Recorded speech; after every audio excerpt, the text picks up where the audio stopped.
Ako si Gwen, 20 years old, isang working student. Aral sa umaga, trabaho sa gabi. Sa ayaw ko at sa gusto ay kailangan kong sanayin ang sarili ko sa ganong setup. Hindi madali ang routine sa bawat araw, pero kinakaya ko. Dagdag stress pa ang pagkakaroon ko ng third eye.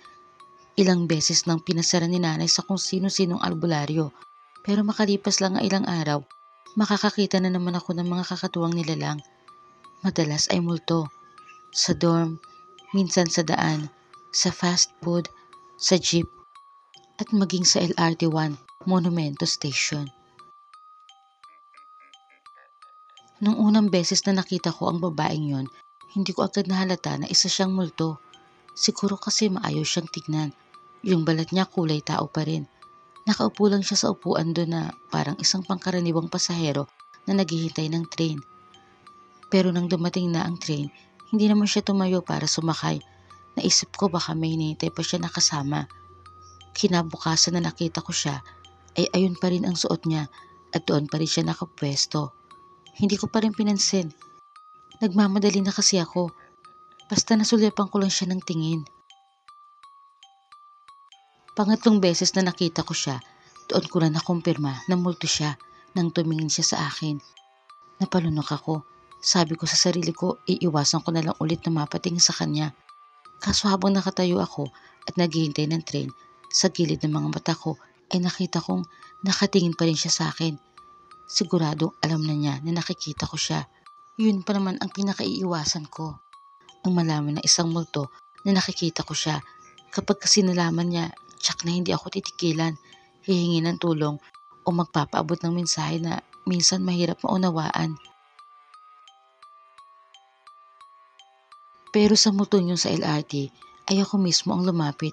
Hindi ko alam kung bakit. Tinabihan ko siya sa upuan at tinanong kung anong ginagawa niya ron.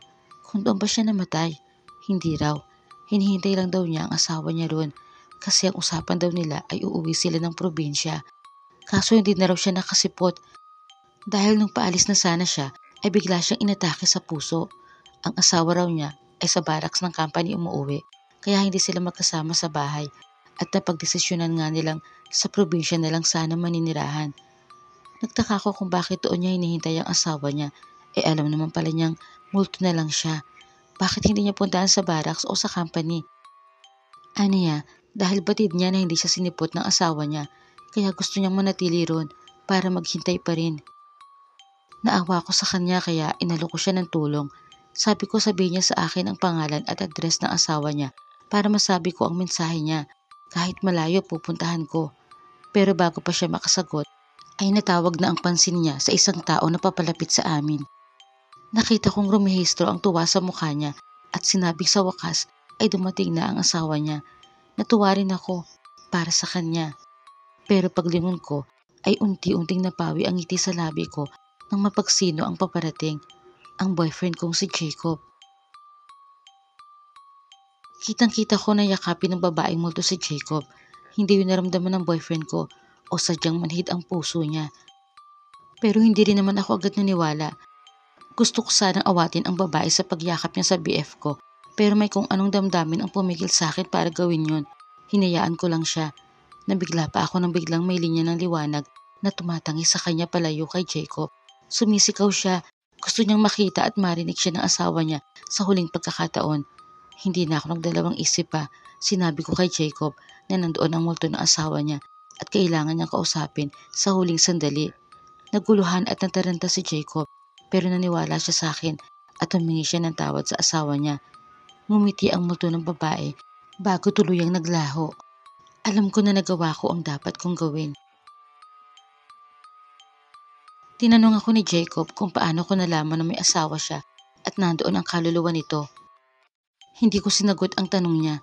Para sa akin, sapat na nalaman ko na ang katotohanan na gawa niyang lokohin ang asawa niya at ako.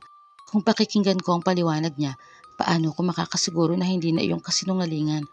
Kaya mas minabuti kong talikuran na lang siya kasabay ng pagtalikod ko sa isang huwad na pag-ibig.